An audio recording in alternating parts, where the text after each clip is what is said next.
If you are a teacher, parent, administrator, student, and/or anyone who loves reconnecting children with nature, and you want to figure out how to cultivate learning gardens and nature-based curriculum, then this is the podcast, the Outdoor Classrooms podcast. My name is Victoria Hackett. I am the founder of Outdoor-Classrooms.com and the Secret Gardens Nature Classes. I love witnessing the magic that happens when children are playfully learning outdoors. Observing the return of wonder and curiosity when children are interacting with nature is pure magic. This is the podcast that is going to help you capture children's interest and give you not only inspiration, but some real life strategies that are going to help you figure out how to use the outdoor space, your outdoor space, as a teaching tool, so you can enlighten the playful learning experience for young children. Welcome to our Outdoor Classrooms community. Hello, everyone, and welcome back. I'm really glad you're here today because this is one of those conversations that has the potential to quietly but completely shift how you see your outdoor classroom. Not by adding something new, but by noticing something that's already there. So today, we're talking about play personalities and how understanding the way children naturally engage in the world can become your most powerful on-ramp to learning. Because here's the truth. Before a child ever engages in your lesson, your materials, or your carefully planned activity, they enter your space as themselves. And the question is, does your space and your outdoor space recognize them? So let's say that again. So the children are entering your space, your outdoor classroom space, as themselves. So what we need to ask ourselves as educators is, does your outdoor classroom space recognize the children and your students? So let's get into it. Think about the last time you were outside with children. Might have been yesterday, it might have been this afternoon, it might have been whatever it was. I really want you to picture it. So some children were probably moving constantly. Some were building something. Some might be quietly watching, and some were deep in imagination, and some were collecting little treasures. Same space, same time, but completely different experiences. And this is what I love about play personalities. And often we interpret this as engagement versus disengagement, participation versus distraction. But what if that's not what's happening at all? What if what we're actually seeing are different play personalities at work? Not labels, not categories we put children into, but patterns. I love looking for patterns. Ways of children entering the world, ways of making meaning. And when we begin to see children this way, something shifts. We stop asking, as educators, why isn't this child doing this activity? And we start asking, how is this child trying to engage? That question opens up this beautiful door. So let's bring this to life. I'm going to walk through a few play personalities you might recognize. And as you listen, I want you to picture not only yourself and what type of play personality might be yours, but I also want you to picture real children in your space. So you might want to listen to this podcast twice. You might want to go through it and think about first yourself and your own play personalities, whether it was a play personality as a young child, or just even as an adult, what your play personality is now.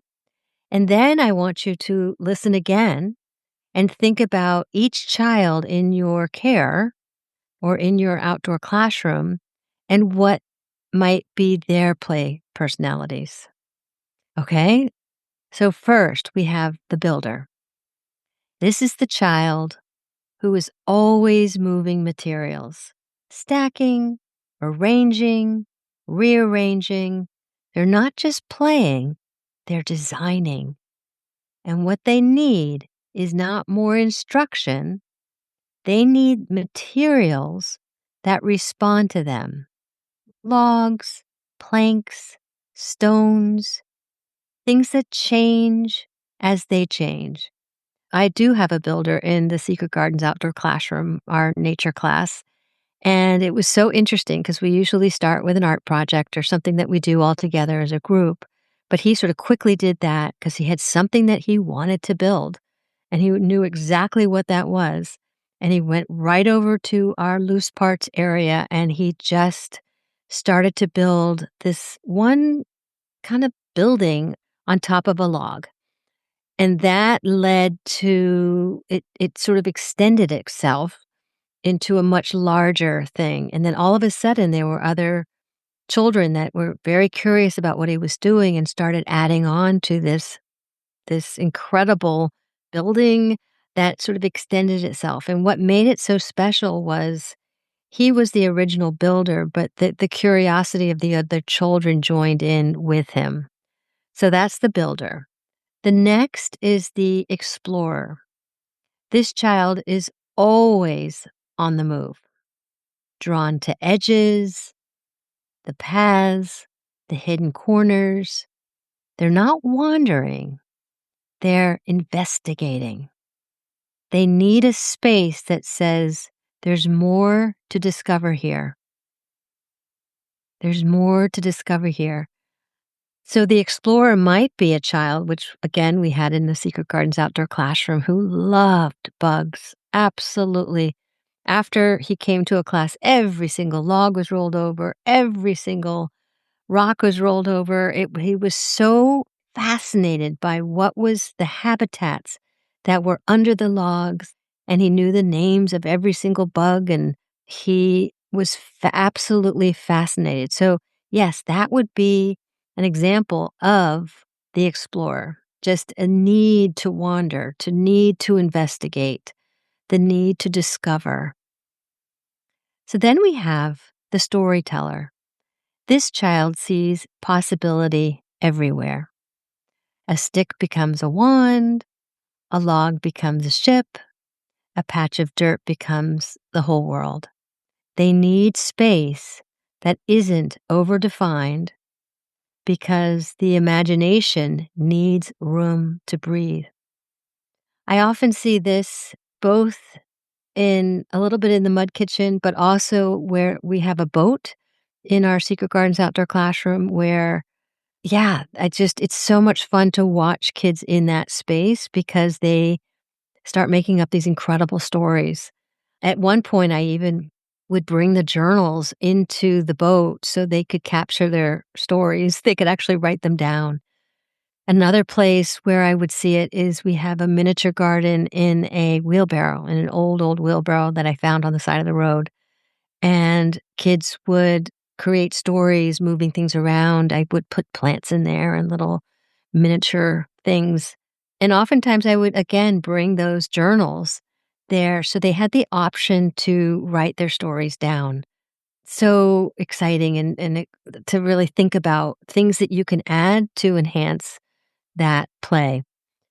So now we have the collector. You know this child. The pockets are full, the hands are full, the treasures are everywhere: rocks, leaves, acorns, feathers. They're not just gathering, they're sorting, they're comparing, they're noticing patterns. So they need places to hold and honor what they find. I have one little girl in my parent-child class, and she loves pockets, absolutely loves pockets, and so she would always be picking things up along the way in her journey at the Secret Gardens, and I remember her parents saying, don't worry, we'll unload her pockets," and I was like, "No, no, she is a collector. She's a collector that it feels good to kind of pick up these things along the way." So the next one is the risk taker, climbing higher, testing limits, drawn to that challenge. And here's the important part: they're not being reckless. They're learning where they end and where the world begins. They need opportunities for graduated risk, not no risk. Like, not, we don't want to be in a space where saying, no, no, no, no. We want to give them the space, but we do not want to be in overwhelming risk. So, thinking about what that may look like in your outdoor space, it's going to be different for all different ages and stages of children, and so different here again at the outdoor classrooms. And finally, the observer, the child who watches, who stands just outside the action, who takes it all in before stepping forward.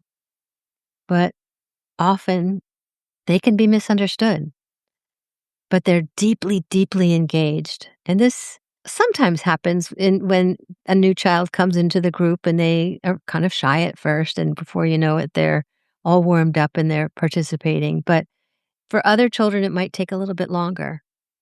So this child needs spaces where being in the edges is not seen as not participating, but it's a valid way of entering.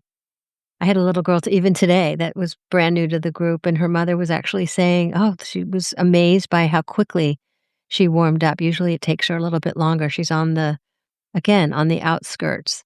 And she was really looking at me, and I could see eventually she, on her very first day, really began to jump in, and I could really see her personality.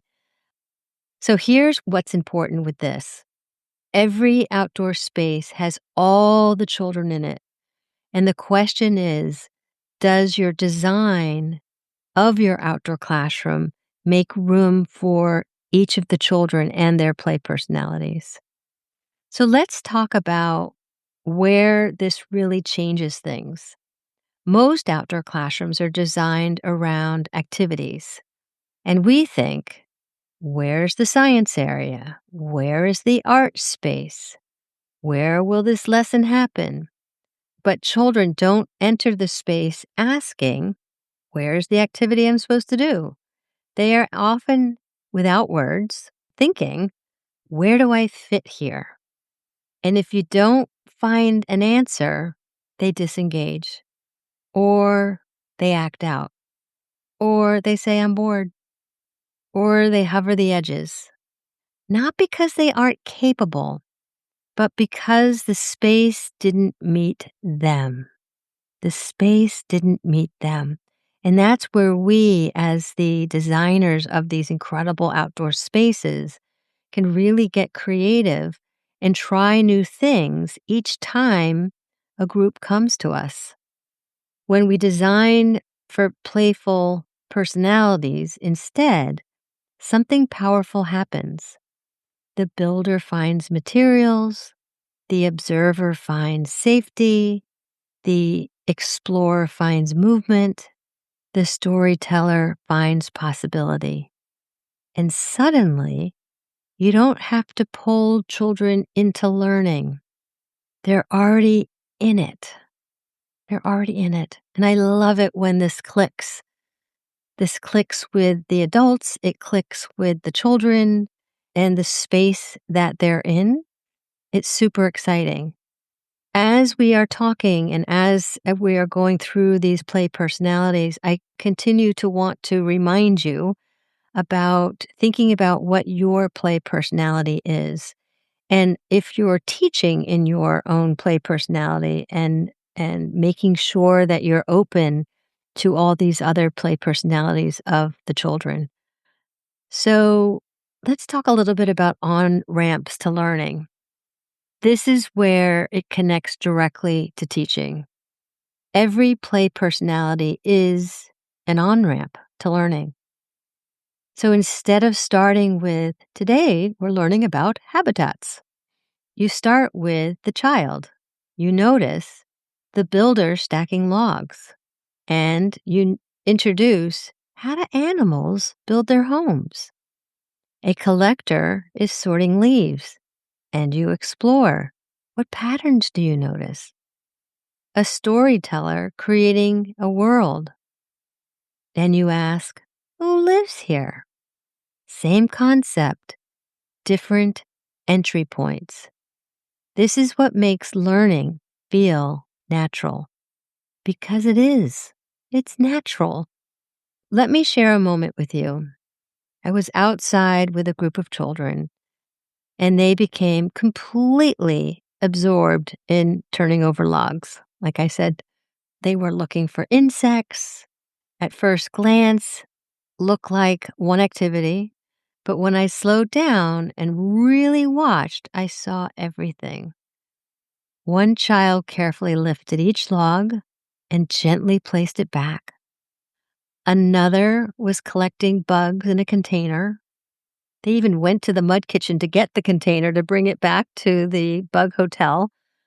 Another started stacking logs nearby and building something. And the best part is they're all talking to each other while this is happening. And another began telling a story about a beetle family who lived underneath the log.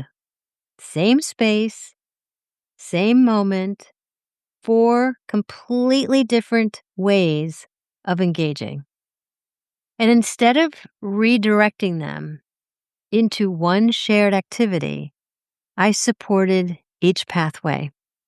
We created a simple log hotel, like I noted.